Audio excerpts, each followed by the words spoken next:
Good.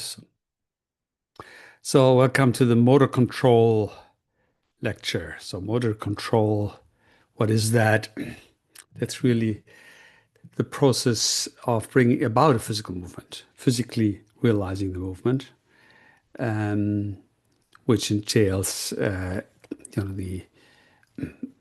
accelerating and braking the arm, so the mechanical dynamics of the arm, physical dynamics of the arm, and then control principles, that is how you activate or not activate actuators, the time courses you give to actuators, and of course the nature of the actuators itself. And in this lecture, I will give you a textbook treatment, very, very quick survey like as in the rest of this course. I'm referring to the same books I had referred to earlier. The book by Lynch and Park contained more about control than the first one. And again, as I mentioned earlier, there's a online version of both of these. This is, of course, very rough treatment, very quick, and just conceptual in a way.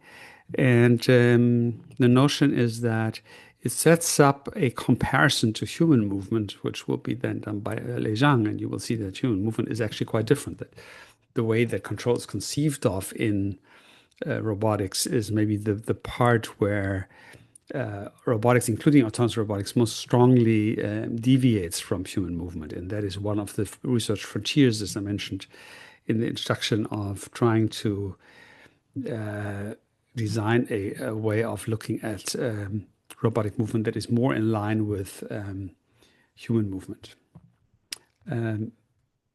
Here, so in this introduction, I also really give you a very brief idea of where the dynamics of the actuator comes from, right? The mechanical mechanics. So this is classical mechanical physics. So I'm talking about, very annoying here, sorry, clicking here. I'm talking about the mechanical dynamics of an arm. Where does that come from? How does that work? Of course, you're all familiar with Newton's law. If you didn't study or had physics in the lab classes, I'm sure you had that maybe even in high school, I believe. And you know that a point mass can be described as by its position and velocity. X would be the position, x dot would either be its velocity, x2 dot would be its acceleration, and then mass time acceleration is force, where force is this concept of Newtonian mechanics, which is also not so easy to characterize, and it might depend on x. For instance, if you have a spring or have a pendulum and so on, might be explicitly time dependent if you have some way of externally changing the configuration. And then that expresses this law of the inertial law, that is, if there's no force, so if no force acts on a body, F is zero, then the trajectories are constant velocity. That is, the acceleration is zero, and the solution of that would be an integral. The integral x dot is then a constant, it's zero. Now, the downside of that, in a way, is that we are very often confronted with the non-inertial frames, in particular rotating and even accelerating frames. So if you think of a robot, then the robot hand is typically rotating around something. So that robot hand is not moving in an inertial frame. It is experiencing, for instance, centripetal forces or Coriolis forces, which are these apparent forces that is in the Newtonian framework. You'd have to introduce these apparent forces to express the deviation from the non-inertial frames. Another difficulty of using the Newtonian framework is that in the way robots are built, we're introducing constraints on the rigid bodies that the robot consists of. So, for instance, you have two elements here, and they have hinge joints. As I pointed out earlier, when you talk about kinetics, this reduces the number of degrees of freedom of these segments. In this case, if it's a planar robot, actually to just one, it can just move around the joint. And so if you write down the three-dimensional Newtonian law, you'd have to get rid of a lot of these variables. So these two segments would have 6 3D coordinates that would be giving rise to 6, or then actually 12 if you take the velocities into account. Dynamical variables, and you have to get rid of those, and that can be done by expressing constraint equations that express this fact that these positions are constrained by the joints.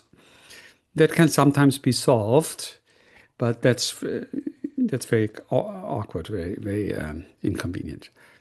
Um, Fortunately, there are other solutions to that, and this goes back to the so-called Lagrange formulation, the Lagrange framework of mechanics, in which we use directly what are called generalized coordinates, that is, coordinates that are not necessarily physically the positions and linear velocities of point masses or rigid bodies. Here in this example, we would, of course, use the two joint angles as generalized coordinates, and then it is possible to write down the equations of motions just in terms of these generalized coordinates. And the generalized coordinates already capture the remaining degree of freedom. That is, if we only introduce two joint angles like this one and that one, then we have the 2 degrees of freedom that remain and that uniquely describe the configuration of the segment of these two rigid body segments, and we don't have to reduce the number of dynamical variables. Has anybody heard about the Lagrangian framework anywhere in your lectures? Anybody familiar with that?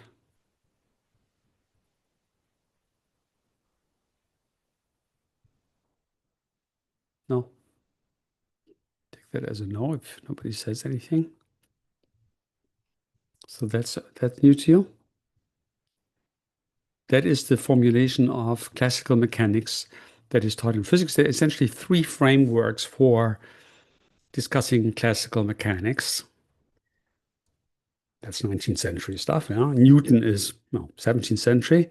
And then Lagrange and Hamilton are the two other frameworks. And the Hamiltonian formulation is the one that then transitions into quantum mechanics very nicely. And the Lagrangian one is the one that is really most practical in daily life for the actual mechanics of kinematic chains or of even things like bridges and structures and so on. They can all be understood very well in Lagrangian dynamics because all of the real things we built in the real world have mechanical constraints that reduce the number of degrees of freedom.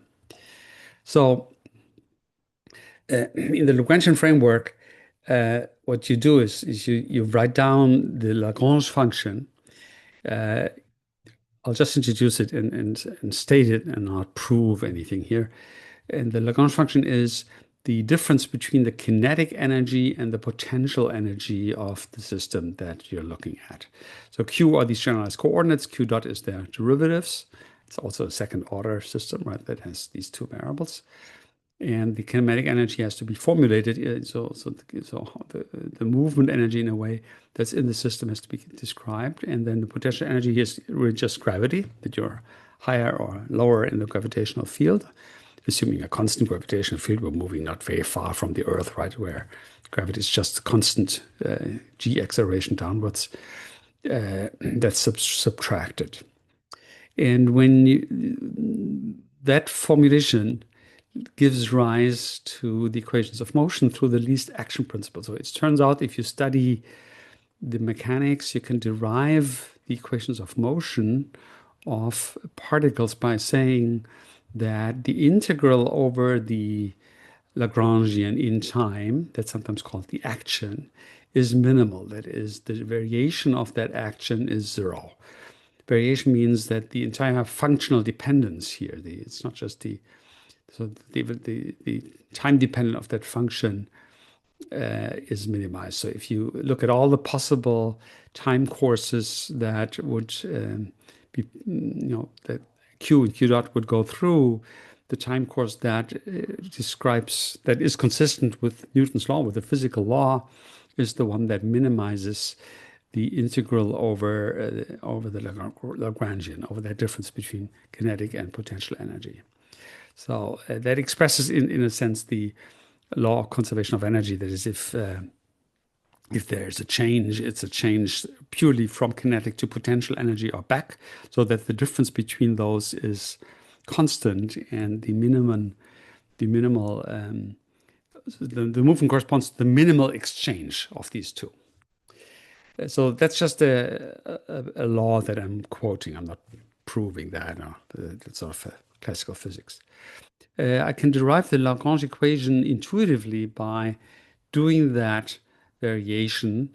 This is not math that most of you are familiar with, but it's kind of intuitive. You could take the variation of a function somewhat like a derivative. So if you look at the variation of the action, you can take this as a derivative under the variables under the integral. So L depends on Q and Q dot. I'm neglecting the explicit time dependence of L. So assuming that there's no external change in time, then the variation of L with Q is simply the partial derivative of L by Q times the variation in Q, the variation being now, the time course of Q being varied, plus the derivative of L, the partial derivative with respect to Q dot times the variation in Q dot.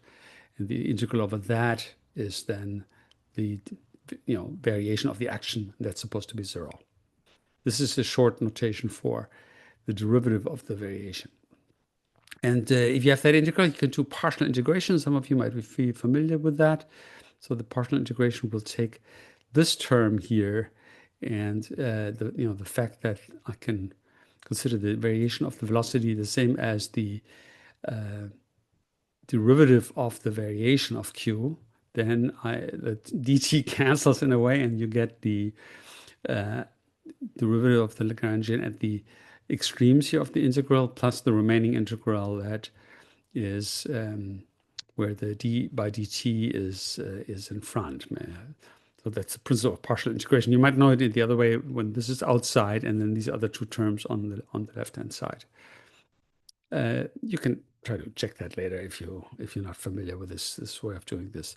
This here vanishes because there is no variation of the function at the beginning at the end, because the law of motion implies that you have a certain starting condition, a certain end condition. Now you're looking at all the paths between those, and therefore it's only this integral that is zero. And for this integral to be zero, at every moment in time it has to be zero, because if you for an arbitrary variation, you would not be able to make this zero unless this term in front of that is zero. And that is the Euler-Lagrange equation that is the equation of motion that describes any mechanical system that has these generalized coordinates. So that's what you'll find in the robotics textbooks, and there's a very brief derivation like that in the two books I cited. Now, in many robotic cases, we have actuators, and the actuators violate the law of conservation of energy. So you insert energy into the system or extract it. And that needs a generalization of the Lagrange equation by external forces that you add here on the right-hand side. And now for these external forces, you really need to know what these variables are. So in our case, these variables will be joint angles, and then the formulation of the Lagrange equation will make it clear that these are the torques that are applied to the joint angles, and therefore we can know what these generalized external forces are.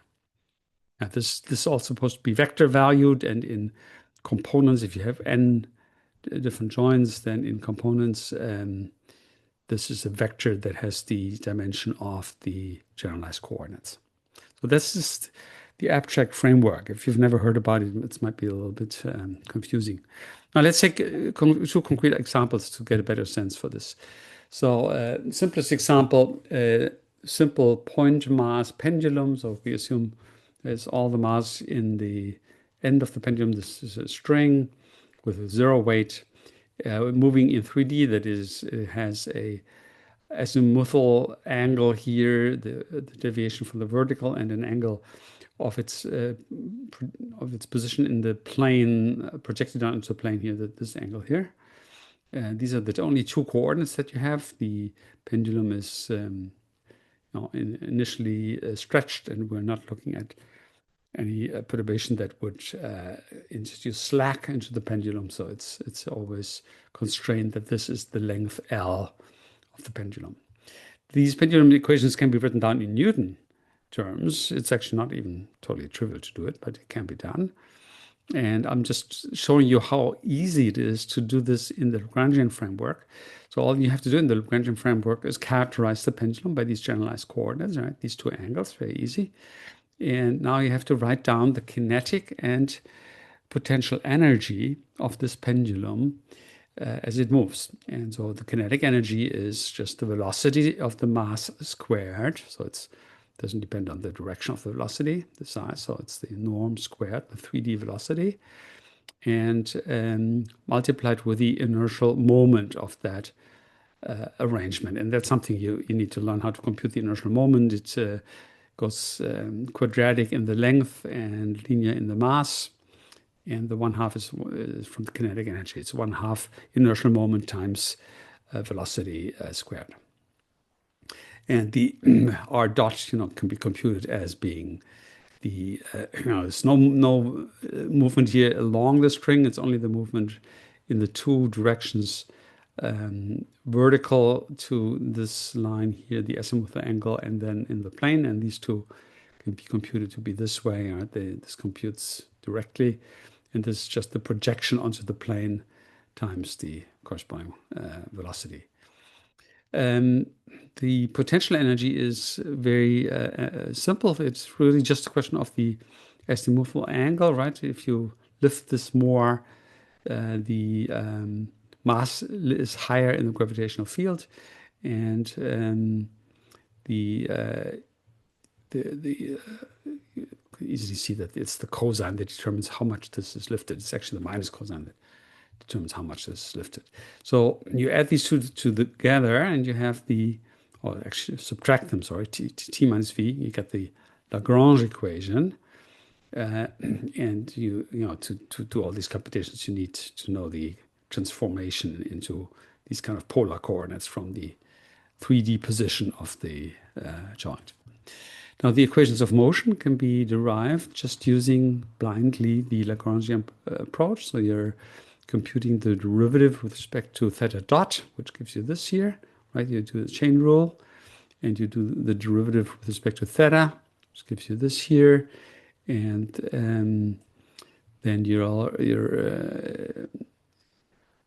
this is actually and the same for phi, right? The phi dot and phi, you can verify that, and then you sort the terms according to the number of dots. So you have the acceleration term here, which has a matrix in front. You have the velocity type terms, and you have a single positional term. And in the way we kind of interpret these equations, the terms in front of the angular accelerations are called inertial terms.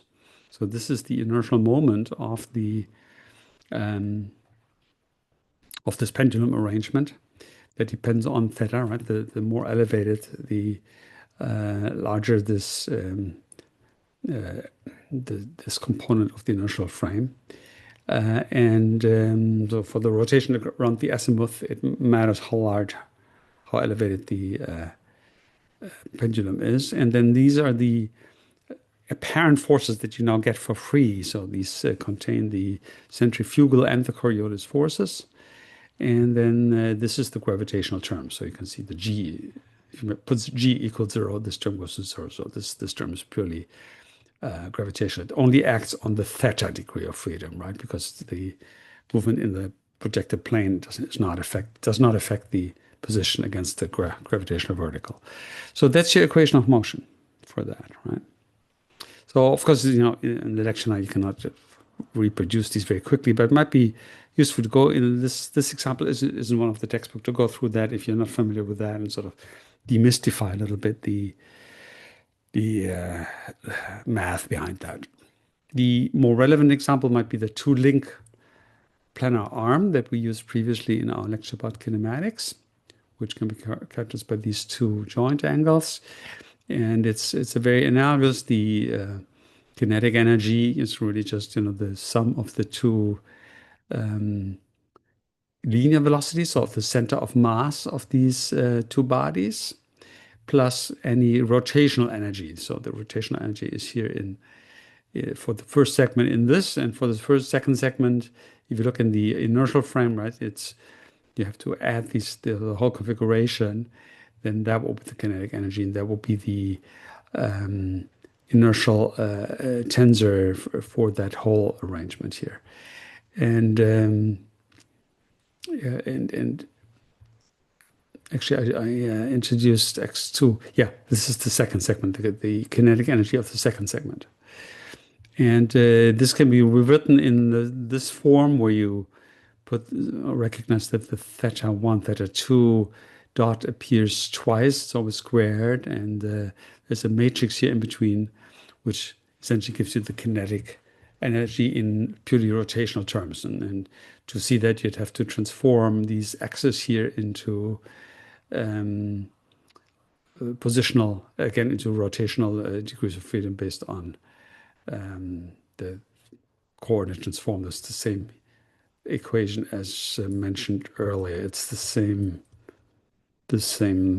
analogous. It's not exactly the same analogous coordinate transform. Here we're using short. The sinus and cosine is just C1 and C2. So these are not constants. These are sinus and cosine functions in here. So it takes a little algebra to come to that, but it's purely mechanical from knowing this physical law. And then you go through the motion of making the derivative, which I didn't list all the equations. Again, they are in both of these books. And you come up with the formula at the bottom. You already recognize now the general form of these Lagrange equations for robot arms, that is for kinematic chains. Again, you have an acceleration term, angular acceleration. In front of it is the inertial moment. That does depend on theta 2. So it depends on the configuration. Imagine if the robot arm is stretched, it has a larger inertial moment than if the robot arm is folded. Then this has a smaller, more inertial moment. You remember this example of the ice dancer. When the ice dancer rotates and pulls in the arms, accelerates because the inertial moment is smaller, and therefore the oscillation has to be larger to get the same kinematic energy. And then you have the velocity-dependent terms, which are centrifugal and Coriolis terms again, which can be interpreted. And I've added here active torques. That is, now we're saying the generalized forces act here on these two joints, accelerate these two joints according to the inertial moment. And that's the torques generated by the motors around the two axes. So torque 1, 2, torque 2. So that's the generalized forces. And that is the very general equation for any open chain manipulator. Open chain meaning that it is attached to the ground at some point, and then it is a chain, and so the endpoint of the chain is not constrained, mechanically constrained. This is different if you have like a walking robot where the one foot is on the ground, then it's an open kinematic chain. But when the second foot goes on the ground, then it's a closed kinematic chain. You have a different moment, different mathematics at that moment, and there needs to be some special care being taken for that. So the very general form of that is always that it has this acceleration term in front of which is the inertial moment, has a centrifugal term that generally has this form, that the coefficient in front of the velocity-dependent term, these are vector velocities, joint vectors, and that they could depend on theta and theta dot. And then the gravitational term actually generally doesn't depend on theta t, but there could be special arrangements where that is the case. And that's the gravitational term, plus active torques. So that's the math that we will be using from now on. So we'll be characterizing the mechanical constraints through this kind of equation. And what's important about that is that there are what are called interaction torques. You do see my camera image, right? I don't see it myself. Do you see my face?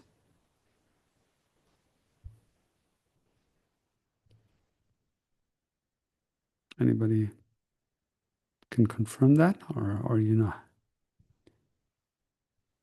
Yeah, I see it. Ah, you do. That's good. Okay. So I'm going to just demonstrate that to you. So what these Coriolis forces do is that they couple the joints, and this is actually both of these terms, the inertial and the Coriolis forces, couple the joints. So what happens if you accelerate around the elbow, let's say you insert a torque here, right? That makes that the wrist is now in a accelerating frame, right? Let's maybe do it this way that it's more better for the camera. And so if I, for instance, if I were to totally relax my wrist, it would flap around as I accelerate around let's say, around the humerus, because this is no longer an inertial frame. So there are, apparent forces acting on the wrist. And now, if you think of the insertion of a torque in the kinematic chain somewhere, like maybe this way or this way, then that means that if you insert a torque here, which would be one of these equations here, then it will also affect another joint. And this will be that one line here through off diagonal terms. In this example, it was here these terms that are not on the diagonal, like these terms here. They make inertial coupling. They make that the joint, one joint affects the other joint, and torques from one joint go into the other joint. And there's also here these non-diagonal terms, means the torque 2 goes into accelerating joint 1, and the torque 1 goes into accelerating joint torque 2. But that's a fundamental problem of the dynamics of the open chain manipulator of any robot, that the different joints are coupled. That is, you cannot independently accelerate or break any of the joints. They will always affect each other. These are sometimes called interaction torques, the off-diagonal elements here. And that's why we need control. I mean, we might need control even if that wasn't there, but it would be much simpler. And the main challenge of robotic control is to deal with these kind of interaction torques. And I'll point out that in many cases, it's just brute force. That is, you're just taking the interaction torques as perturbations that you have to control away. That is the state of the art of many robots. But then there are more sophisticated approaches that anticipate these interactions. So model-based control will roughly go through that. Good. So that's the mechanics part. I hope you could follow that. It's a very, very quick tour through that. And of course, it takes some time to familiarize yourself with a Lagrangian formulation. Now, a few words about control. So again, usually control is a whole course, right? And I'm giving you a very brief introduction. I used this an older edition of this very good textbook. There's a 2016 edition. Very nice book if you want to do control. The US or Anglo-Saxon literature is a little. I find it a little more readable. There's a German literature that makes a difference between Steuern and Regeln, which I find a little bit confusing. But of course, there are also very good German books about that. So you could say robotic control is, of course, just a special case of control. And here's a very general framework for control. It has this notion that there would be some desired effect, some desired output in the robot. It would be some kinematic time course. And you have the actual output, and between them is feedback. That is, you have some sensors that inform you about the actual output, and their measurement output can be used to compare the actual output to the desired output. And what you're then transmitting down is just the error, the thing that you want to minimize, that you send to a controller, which acts on the actuator. And then this, what's called process here, would be the mechanics of the arm, would be the mechanical problem, right? It's sometimes called the plant. It comes from this idea that it would be a whole factory or some production plant that you would be controlling.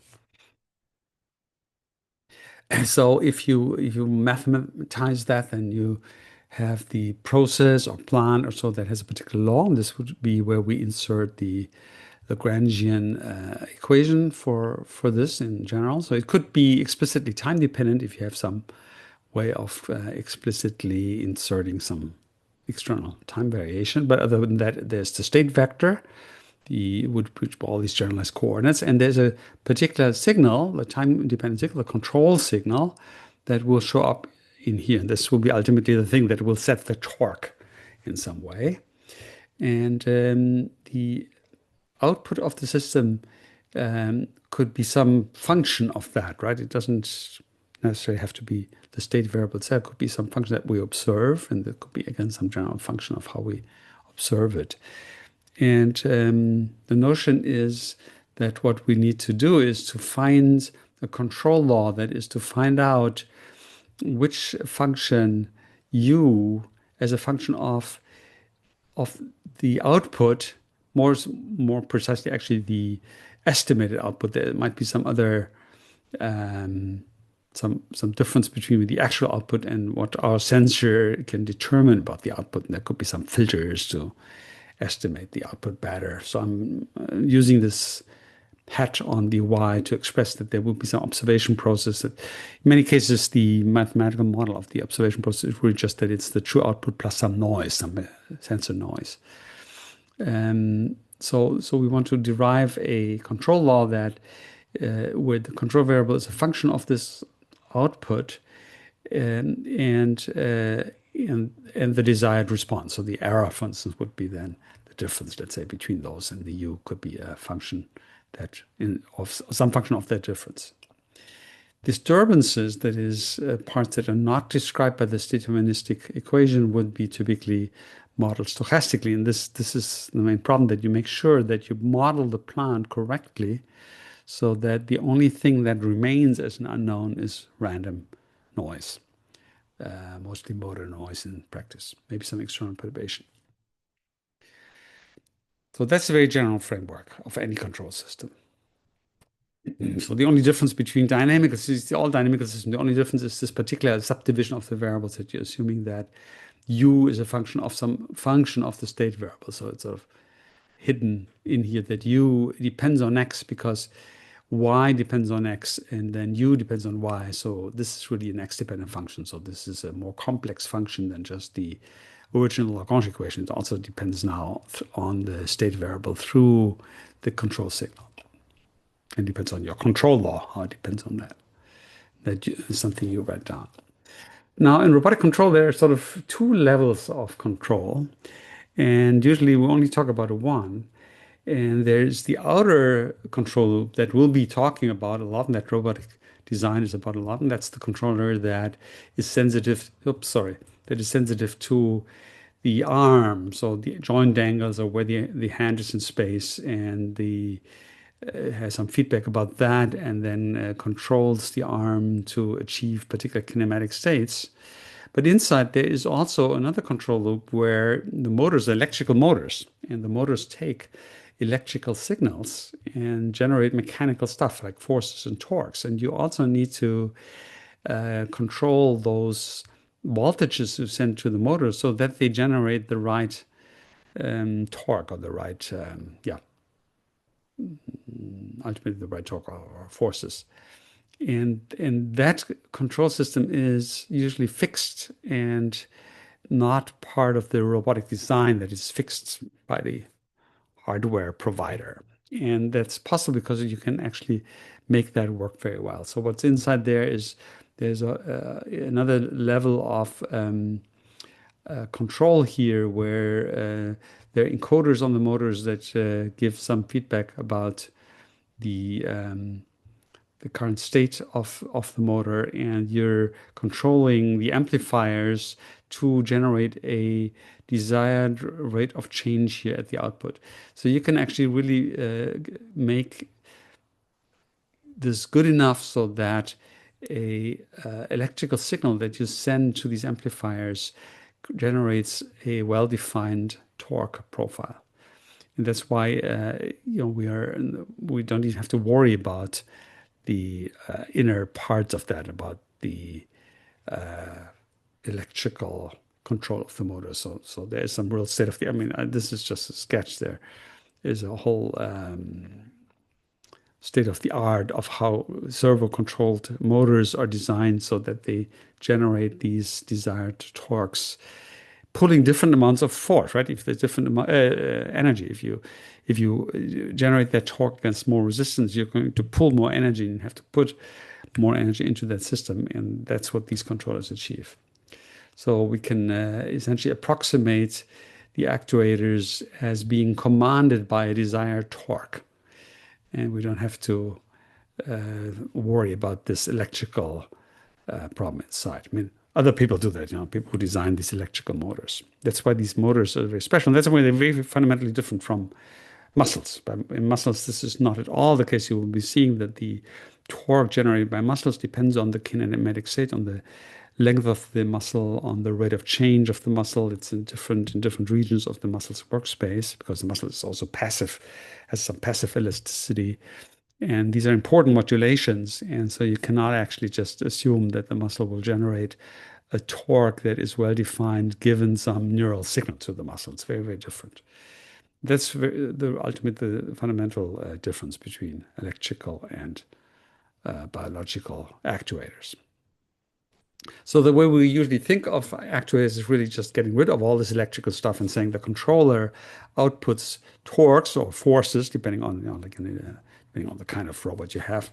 If it's a hinge joint or one of those sliding joints.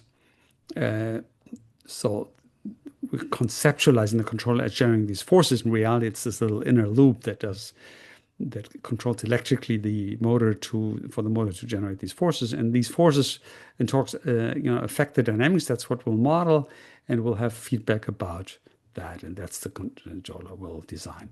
So we think of the control signals they use as being the torques that are in the equation, right on the right hand side of the equation. That's the thing that we'll have to make some control law about, and the control law will be taking into account the desired trajectory. That would be from motion planning, could be a trajectory of the hand or a trajectory of the joint angles, and we'll get to that. And then the actual state variable, and sometimes the estimate of the actual takes into account some noise. So I'll take you through a few of these control laws, give you some intuition for that, but we'll not understand them very deeply here because that is a whole field of its own. So in control theory, what you want is to design control laws that lead to stable control. And stable control is the same concept of stability that we've been using in our dynamic systems planning. The path planning, it wasn't for control, but it was the same mathematical principle. That is, attractor solutions, fixed point attractors. Sometimes they, because of the desired trajectory, the trajectory moves, and but it's always an attractor. And the desired trajectory is some kind of time course, right? External time course. So it's like a sequence of attractors. And like in the robotic case, you're supposed to track it, and you track it by being attracted to the attractor at any moment in time. And that's what's stable. That is, small changes in that desired trajectory will induce small changes in your state. And when the changes come to rest, then you'll be relaxing to or converging to that state variable. Of course, in practice, it's also done exactly in the same way we did it for the vehicle, in that you're really solving all of this on embedded hardware computing systems. That is, have an embedded computer that takes all these variables and implements this dynamics, numerically solves it, and you also have to do that right in order to get stable numerical solutions at a high frequency, typically like 1,000 hertz. So the Euler step is quite small because these robots move very fast and the trajectory changes very quickly. So you have to relax much faster than we did these for these vehicles, which were very slowly moving. And so that was initially one of the hurdles when this was initially developed, like in the 50s, to get computation at the time that was fast enough in real time to approximate these time courses of the controllers that were required. These days, that's sort of trivial. It's an example of embedded computing. Yeah, so here's an intuition for how this works. So let's say we have a time course of a single joint angle that's desired. The D stands for desired. That's our plan. So we want to get the joint torques that produce that time course. And that amounts to saying that we want to minimize the error of the actual joint angle compared to the desired joint angle. Right? We want to make that small. So for instance, if your initial error is some size and I keep the desired plan at a constant, so it would be, I think it's this state here that I want to achieve, then your controller has a stable state. It might, oops, for instance, might converge. This is a case where it's a little bit underdamped, so it might overshoot and then settle after some time being within a criterion level to the desired state. So that's approaching an attractor. It's a second order system, unlike the vehicle dynamics that we, with one exception, remember in the vehicle dynamics, we had this one case where we used the second order equation as well that also has properties like that. But here, these mechanical systems have 2 degrees of freedom, so they're oscillators and they can be slightly underdamped, so they can overshoot and then sort of oscillate into the correct state. In fact, if you very generally write down the linear dynamics for that, then you will get underdamped. This was what we just looked at. Overdamped, where it creeps very slowly into the desired state, and critically damped is just the transition between those, and that's actually what one usually tries to achieve. And the way to characterize that is to analyze the system in terms of eigenvectors and eigenvalues. They're always vector valued because every second order system, you always have 2 variables for every degree of freedom, the position and velocity. And therefore, you get a matrix equation for the linearization around the fixed point. The fixed point is time dependent here. And if you do that, you have to do an eigenvalue analysis, and the eigenvalues have real and imaginary parts. And as in the vehicle case where you did this once for the second order system, what we need is the real parts to be negative for the system to be stable. So they always talk about all the fixed ones have to be in the left half, or the eigenvalues have to be in the left half of the imaginary plane. So this is the real part and the imaginary part of the eigenvalues. The eigenvalues come in pairs for these 2 variables, so under different conditions you have them in different configurations. And you could say the imaginary part is essentially the frequency. So the further up you are there, the more the risk of these oscillations. And the further you're away here toward the negative real part, the more what they call settling time. We called that relaxation time in the previous case. So very far on the left would mean a very fast rate of relaxing, so a very quick approach of the attractor. Well, if you have a positive real part, then you're unstable. That's what you want to stay away from. So that's maybe quite intuitive from what you saw.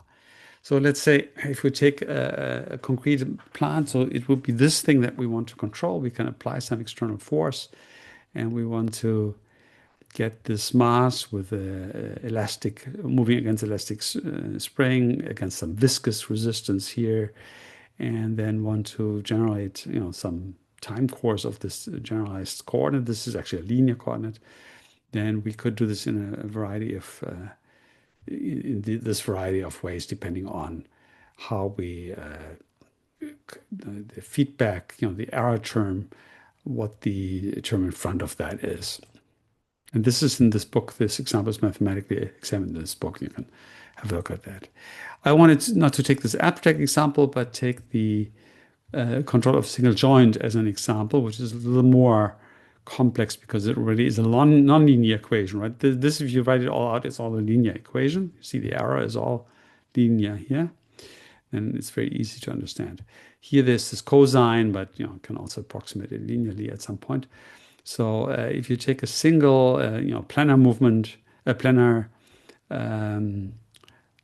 single joint, it's fixed here to the ground, so you have only 1 degree of freedom, the rotation of this around that, but it's not in the gravitational center, so there is some natural, gravitational force on this, so it will hang down. This little pendulum will tend to hang downwards, and that's the gravitational term that depends on this angle here, and then there is some. These are the other 2 parts of the equation of motion. So this would be the inertial term, and this would be the centrifugal term. And so you assume you can actuate that, and you want to actuate it such that a particular joint configuration results, so that this thing stabilizes against gravity in a particular way. So, for instance, let's say you want to put into a particular configuration, and you want to determine which torque you have to apply to put it into that configuration. So the simplest way to think of that is to have what is called a PID controller, proportional, integral, and differential. We'll talk about these terms individually. That is, now what we'll do is we'll formulate a control law for tau that consists of saying the torque I'm inserting is some function of the error, the deviation from the desired state. So I want to have a desired joint angle.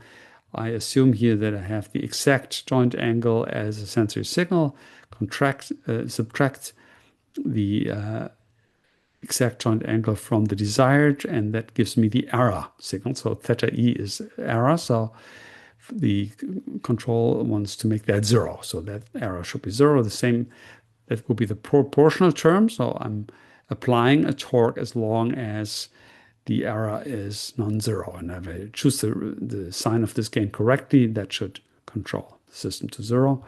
The, the that's the proportional term. The derivative term would be saying I'm taking the rate of change of the error, and so that anticipates it. Doesn't wait for the error to arise. It already notices that you're having a derivative that goes in the wrong direction, and you're again choosing the sign correctly. You correct the error for based on the velocity, on its growth or decrease, and then the integral is the more tricky part. We'll come to that. There, here you're summing up over the past values and inserting that integral. Well, the I here that we'll come to. So here's an example of that. So, for instance, if you have some initial error, you're not in the right position, and you want to achieve a particular position. I think the position was this horizontal one. Then if you insert a proportional and a differential term into that, you will get this time course here, which will amount to this, because what will happen is that the gravitational force will put your pendulum to hang down a little bit, and that introduces a certain error.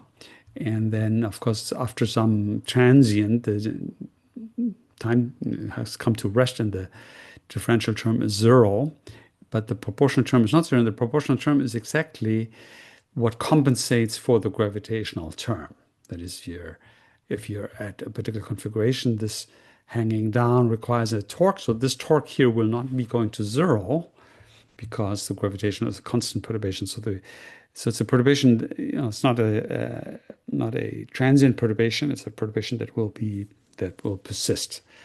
And that's where the integral term comes from. That is, if you want to avoid that, what you want to do is ramp up a further contribution, which is the integral term, that notices that your error, it should have an E here, it should be error, sorry. You're integrating the error, and that error will then grow until it compensates for this gravitational term, so that this here and that cancel, and then you will actually achieve the correct final configuration. So the integral term is very important for counteracting forces that are not vanishing. And gravitational forces are very often of that nature. It has a negative side effect. So this is very nice in theory. In practice, this has a real problem, because what you can have is that you have a systematic deviation between your control state in the P and D part of the controller and the desired state that is due to some error, due to the fact that you estimated something wrong, that your target is shifted a little bit over what you estimate. And or there's a mechanical, like your arm is encountering an obstacle, or it's hitting a table surface or something. And the integral controller, is designed to overcome such things, and that will mean it will ramp up torque to overcome the difficulty. And if that difficulty is actually not something physically real, but it is some error, then it will apply a lot of torque to counteract that, and that could break, the table or the object or the arm when that is causing that. So the integral term is a nice solution for a principal problem, but it has downsides like that, and that is a real problem in robotics. So PD controllers are the more safe ones that don't have that problem, but they have systematic mistakes when a particular controller is is encountered. So that's the general notion of feedback control, right? This is all, the torque is a function of the current state of the arm that's hidden here in the error terms, right? Now, there's also a notion of pure feed-forward control. So without feedback, you can just do feed-forward control, which would mean that you just insert a torque that is supposed to work. And let's say if we have this equation of motion, I'm now using again the shortened form, just write it as the inertial term and the interaction term. And I think I neglected gravity here for the reason that we just looked at. Now, a forward controller would be to say, just going to insert a torque here that is designed such that it achieves some desired thing. And that is possible if I know the equation. So I have a model. This is why we call it model-based control. I have a model of the plant. I'm putting these tilde values on top to say this is the model. The real,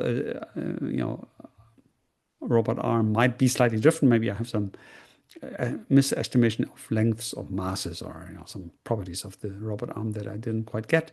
So this will be as good as it can. If the tilde is really very close to the actual value, then it will work better. So this is the model. And if I'm inserting into this model the actual joint angles, then this would be an approximation of the physical equation of motion.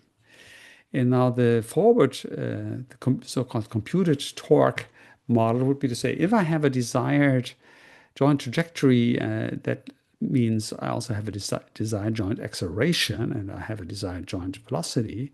I can insert this into this model here and insert that equation up there. And you can see that if you do that, let's say at this level, we just write it down at this level, and then you can see that you would have, equal, these two things would be equal. And you can see that the solution of that would be that the accelerations of the actual arm should be exactly like these.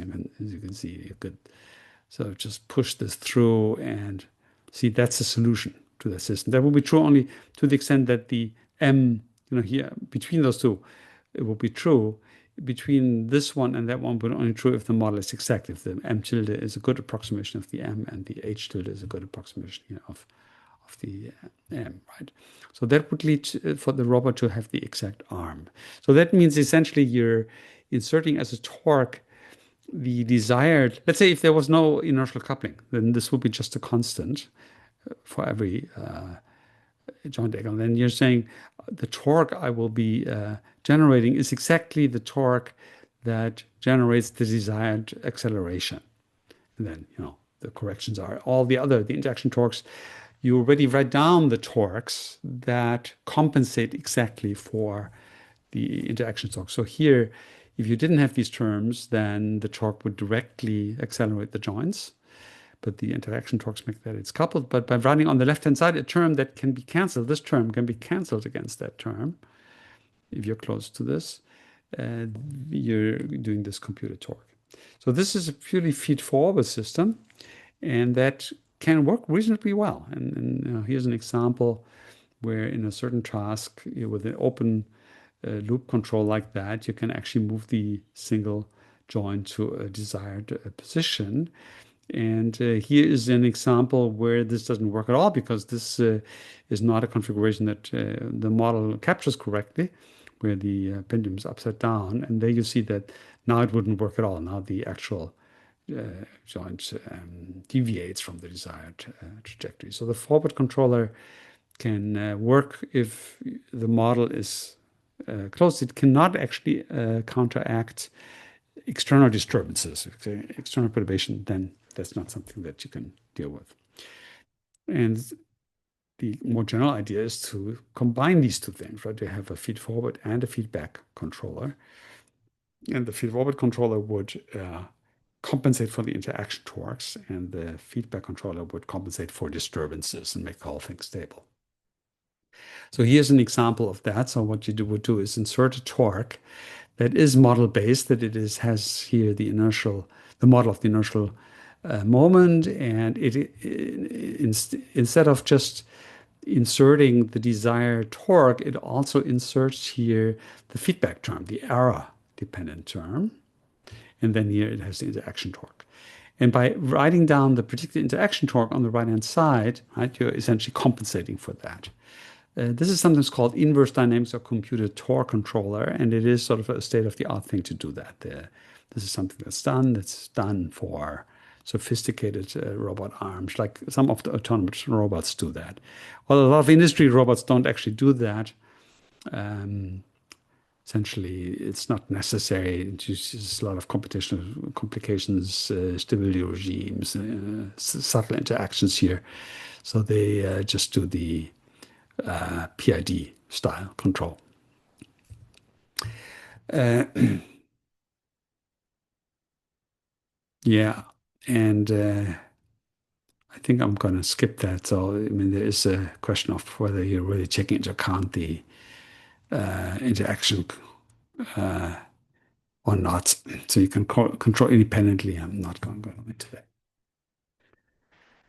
Um,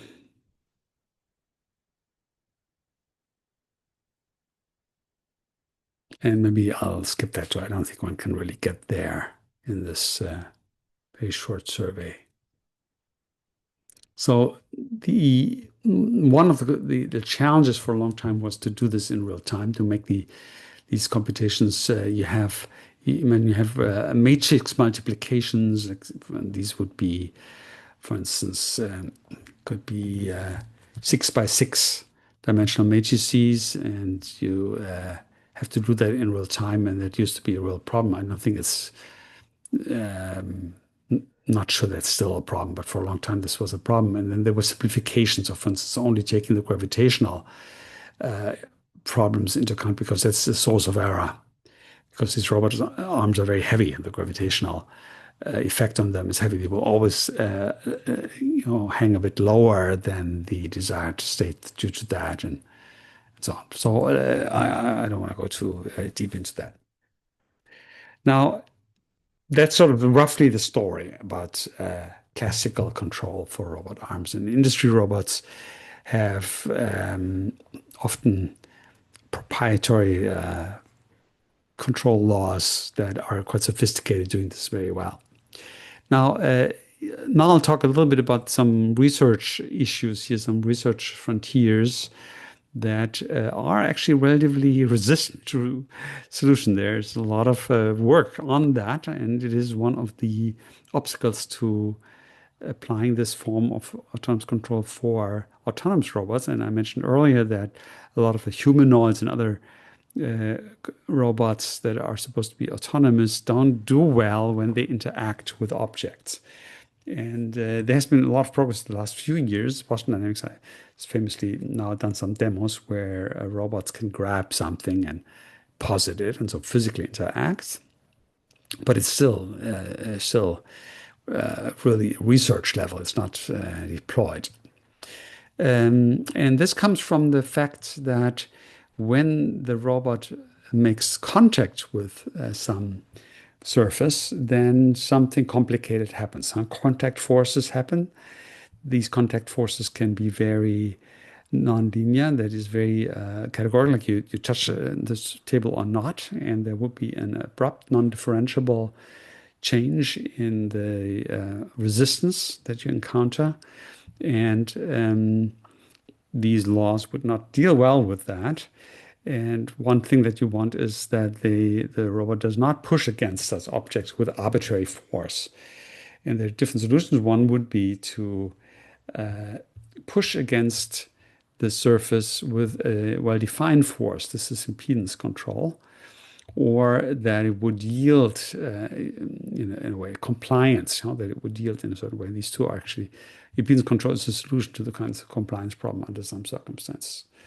So impedance is essentially the mechanical analogy. I mean, they use the word impedance that comes from electrical circuits for mechanical circuits. It's the notion, sort of generalized stiffness, that is, you're thinking of how elastic the response is, how much a proportional, proportional reaction to the resistance you encounter. But you also think about that in the velocity space. So it's position and velocity. It's like stiffness and viscosity that you would want to control. And what you really want to do is control that. That is to say, when the robot hits a surface, I want to react in a way that pretends that I'm a damped spring of a well-defined spring constant and a well-defined damping constant and will yield like a spring does to an external force in a way that is soft and graded. And by control, by choosing these the stiffness and the viscosity, I can choose how it will react to mechanical contact.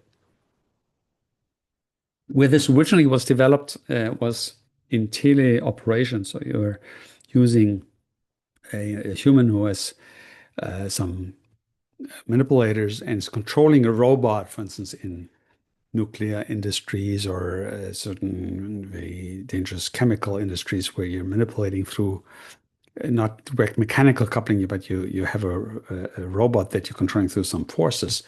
And there you would interact physically, you would open something, close something, and so on. And the difficulty of applying compliant forces to objects to not break them, but still maybe open and close them and so on, gave rise to this whole approach, which also had the other dimension of giving the human operator some feedback about how much force is applied by the robot in order to bring about the various operations. So it's a complicated field. I'm not going more deeply into that, but I'll refer back later to this because one of the major figures of that actually related this to the potential field approach that you're familiar with. In fact, Khatib, the inventor of that approach, is also the person who did an important step in making this a possible approach. And that's the step of expressing the whole dynamics of the arm in the end effector space. So this is the dynamics of the arm as we just formulated it. We have these generalized coordinates, which are joint angles. This would be slightly different letters here. This would be the inertial moment, the Coriolis and centrifugal moment, the gravitational term. This would be the torques. That's really what you actuate.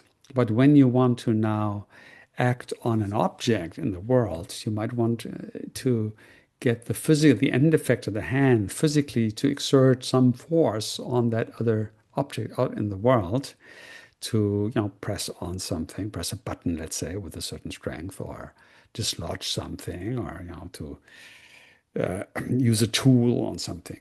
And so you'd have to know what the equation of motion is in this outer space. And it turns out that in general, one can solve that. There's a whole field of doing that. These are sometimes called operational space formulation of the dynamics. You're writing down the dynamics in the hand space. This is for a non-redundant arm.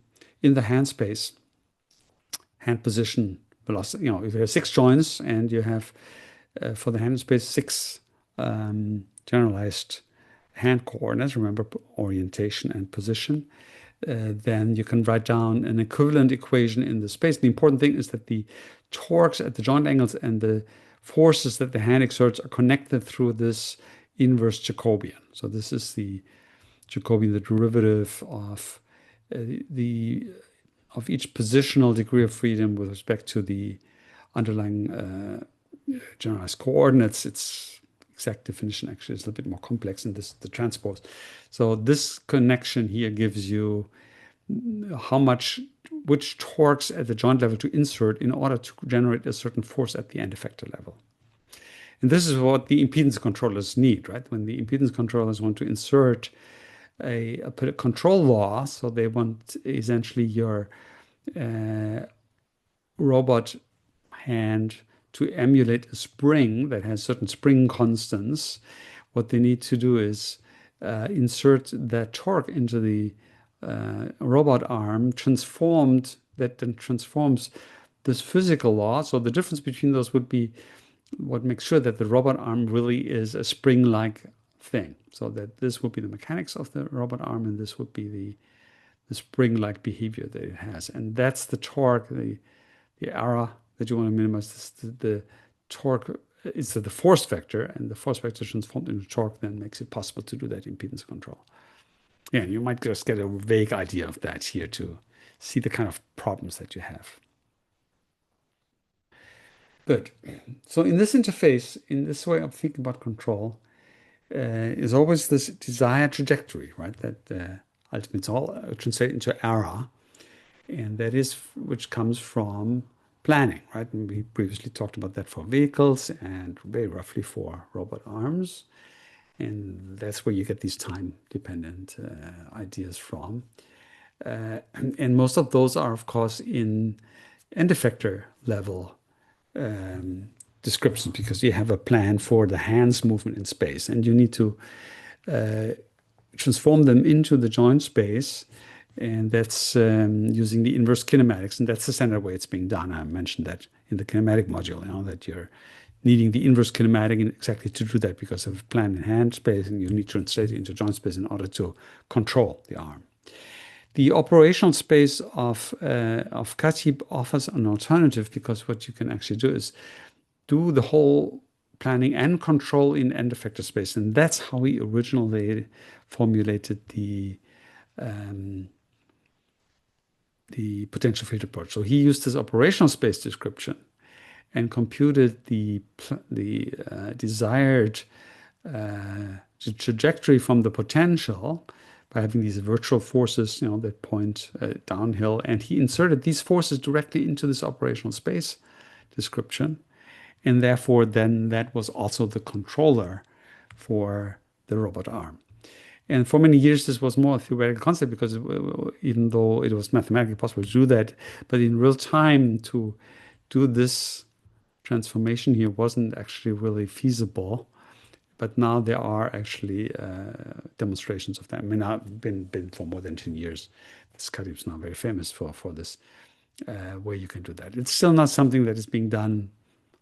It's primarily done for autonomous robotics, where you want to use these heuristic tools, and it's still not really. I mean, it's mostly demonstrations, still not really deployed. Good. So that's a little bit of an impression of what what the interface of control to autonomous robotics is. Now, the last point I want to make is to make clear that what optimal control is. Optimal control has this ambiguous status because it's really part of planning. So optimal control is this notion that you have a model, you have a plant that is described in a certain way, and you want to find the control signal.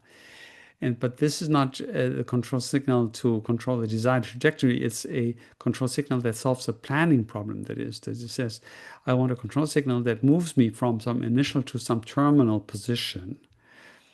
And so that you see that is essentially planning. It's saying how can I achieve that transition? That will be a movement. But I'm taking into account the planning problems as I do that.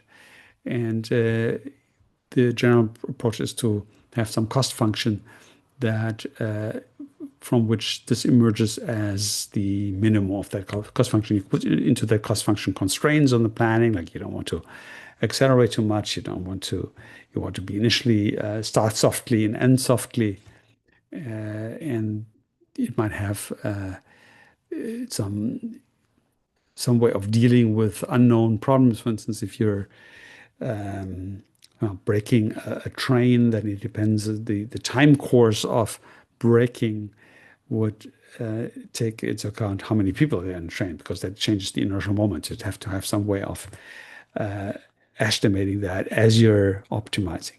And for instance, some of you might have used this little automatic elevated train at the Düsseldorf airport that just does that. It arrives at a very precise endpoint for the doors to open, and the braking of that is different. It's different time courses of the control signals depending on how full the train is and how much resistance it encounters.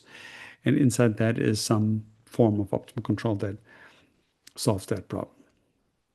So optimal control, even though it has that word, is actually something that straddles control and planning.